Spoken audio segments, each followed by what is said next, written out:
looking back along this winding road to the old familiar markers of the mercies I have known. I know it may sound simple, but it's more than a cliche.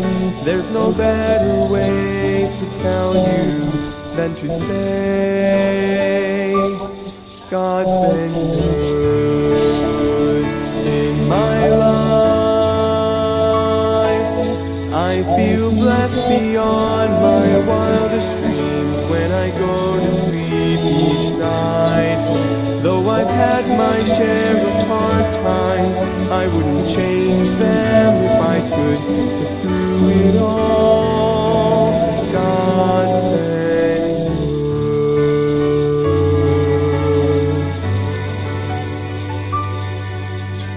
Times replay and I can see. Okay, so magandang gabi po muli sa atin.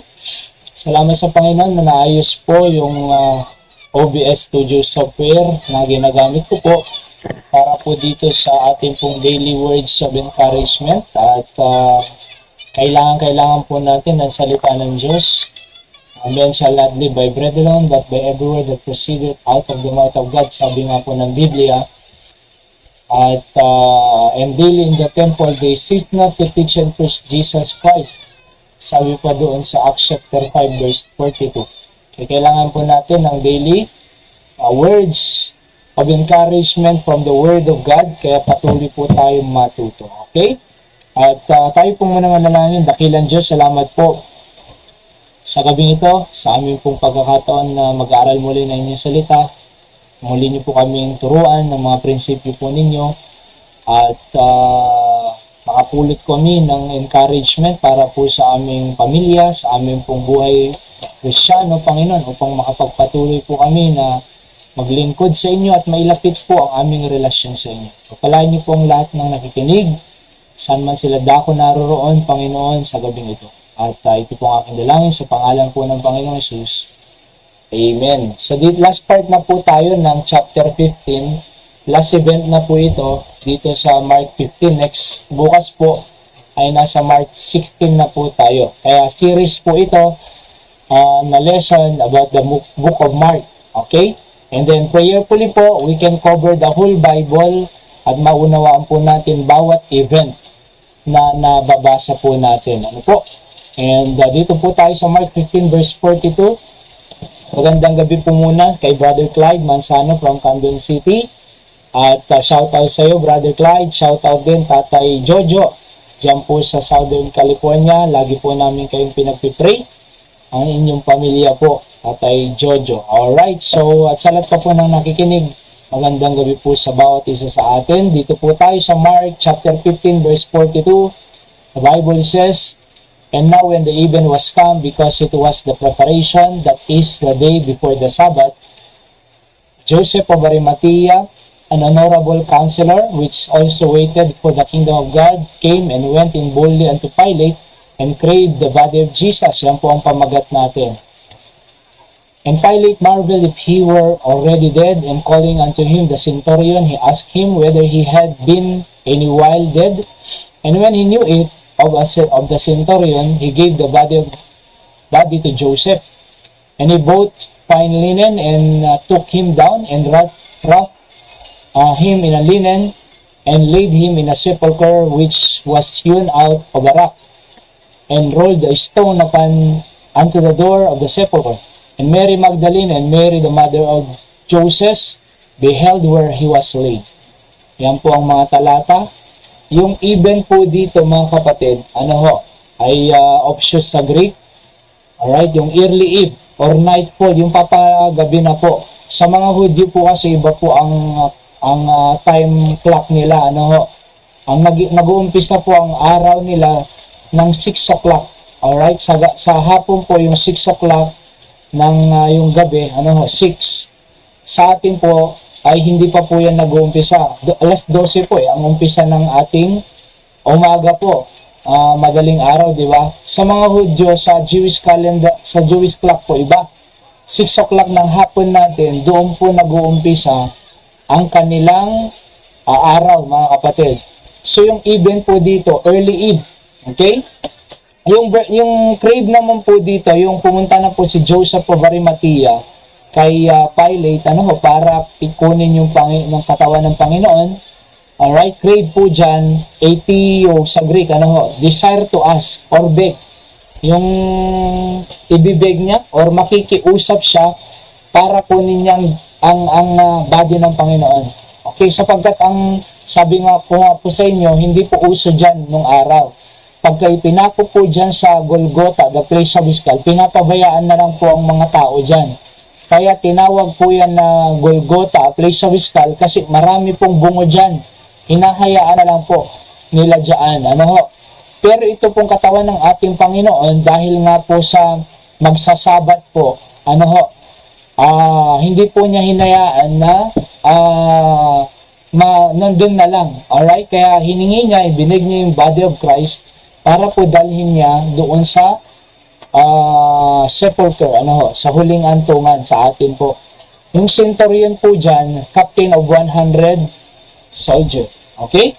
So, sa kanya po, yung po siya po nagbigay kay Joseph of Arimathea, yung katawan ng ating Panginoong Jesucristo. Makikita po natin dito, number 1, when the evening was come, because it was then the preparation, that is the day before the Sabbath, sabi po ng Bible. So, letter A, Jesus' body must be down before the Sabbath.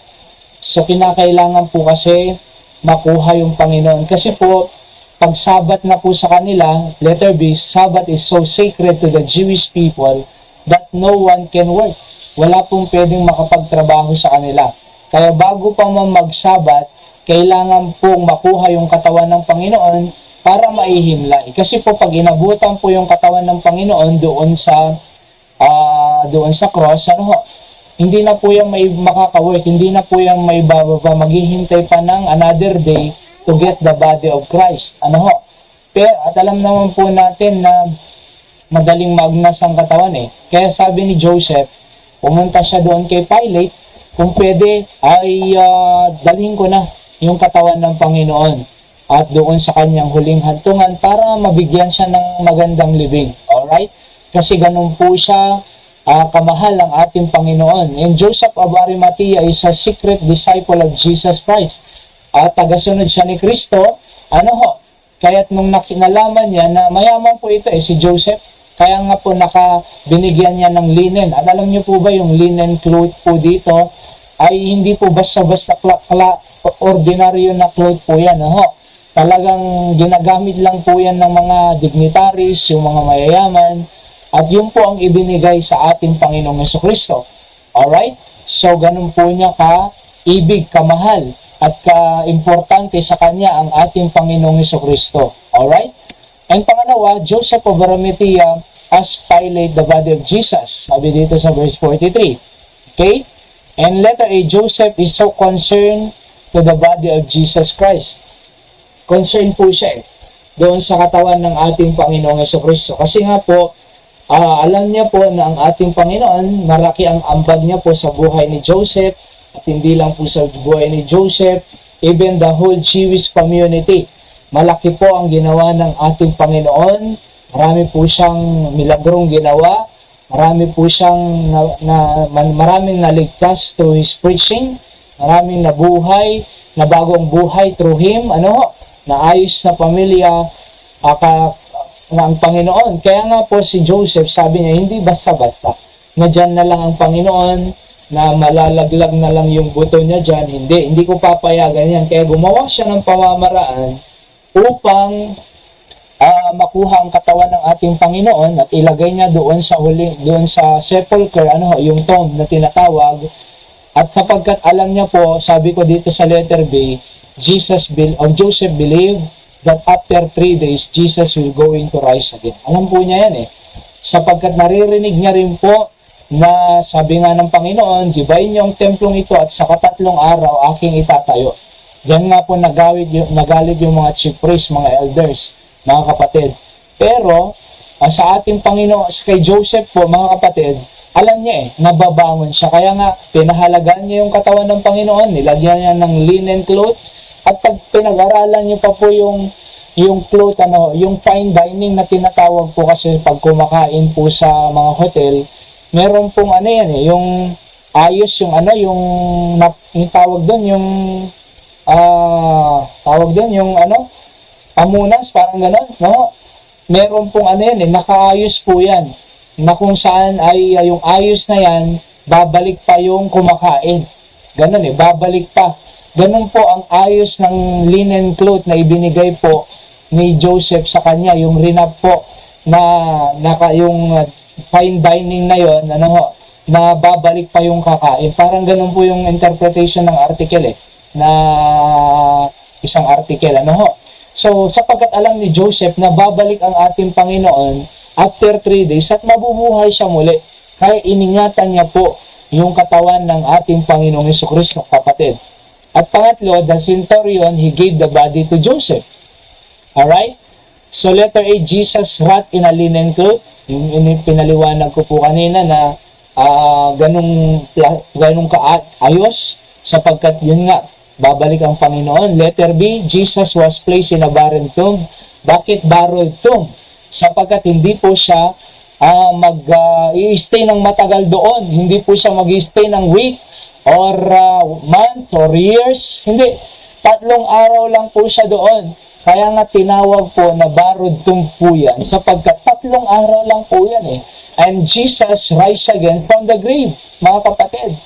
At alam niyo po, sabi nga ng Bible, pag hindi nabuhay ang ating Panginoon, hindi rin tayo mabubuhay. Because His resurrection is the first fruit of our resurrection. 3 araw lang po siya dyan, kapatid.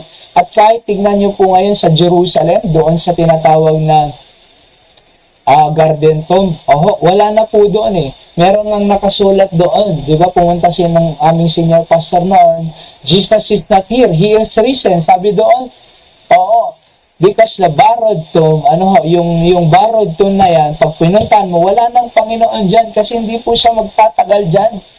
And because of that, yung resurrection niya is the first fruit of our resurrection. At by implication, yung patay na ating buhay ngayon, patay na spiritual life, kayang buhayin ng Diyos. Patay na negosyo, na bankrupt, patay na hope, na pag-asa, patay na relasyon sa asawa, sa mga anak, kaya pong buhayin ng Diyos yan, kahit anong klaseng bagay yan. Bakit? Nabuhay po ang Panginoon. Kaya nga, borrowed tomb lang dyan, hindi siya magtatagal dyan. Alam ni Joseph po yan At pangatlo, Mary Magdalene and Mary, the mother of Joseph, beheld where he was laid. So ito naman po ay lesson sa ina, na kahit sa kahuli-hulihan na buhay ng kanyang anak, at yung kamatayan niya po, ay nung nailibing na siya, ando doon pa rin ang si Mary and Mary Magdalene. Mary, the mother of Joseph din, Mary, the mother of Jesus din po in the flesh ito. So nandun po siya nakatingin po siya. Hindi niya iniwanan ng kanyang anak. Kaya alam niyo, nakaka-appreciate po yung mga nanay na nawala na po yung kanilang anak, pero nandun po sila, iningatan, binigyan ng magandang burol, magandang living, the best, pinahalagaan po nila ang kanilang anak. Kahit ngayon, kahit nagkwekwento po sila, marami dito sa Kandon, pag kinikwento nila yung naunang anak nila, umiiyak pa rin po sila. Ganun po kahalaga yung anak.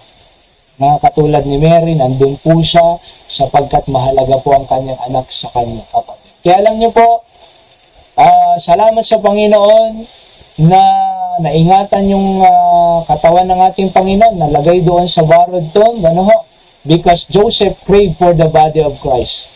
Hindi niya po pinabayaan na malusaw na lang or mahulog na lang yung skull doon sa place of skull na yun, doon sa Golgotha. Sabi ko nga sa inyo kanina, pag may pinako po dyan, wala na pong kumukuha dyan. Nalalaglag na lang po yan, naagnas, nalalaglag na lang yung buto niya dyan. Marami pong buto dyan. Pero ito, si Joseph, ganun kahalaga ang body niya. He craved for the body of Jesus. Desire, beg, para at least kahit papano mailagay siya doon sa tamang hantungan niya at mabubuhay po siya balang araw. Kaya salamat sa Panginoon na tayo po ay iniligtas ng Panginoon, siya po ay buhay, tayo rin po ay mabubuhay. pag tayo po ay kinuha ng Panginoon sa mga huling araw, kapatid. Alright, sa ating pong principles of the day, Jesus was buried in a borrowed tomb because He will not stay there for a long time.